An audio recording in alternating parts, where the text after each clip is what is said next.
Nagre-ready na nga ako guys kasi bukas na ang uwi ko. Guys, I'm happy. Andito na ako sa Cubao.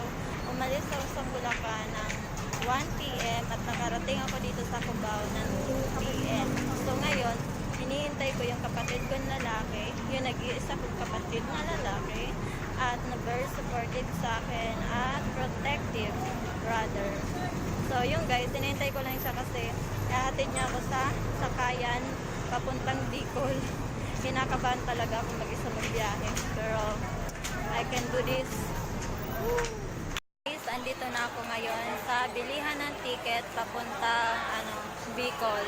Pero si kuya yung pinapapila ko at ayan, cup noodles muna tayo at ang daming pasahero dito dahil nga magbobotohan, kaya napakadaming pasahero. Nandito na ako guys sa loob ng bus at ang katabi ko ay babae.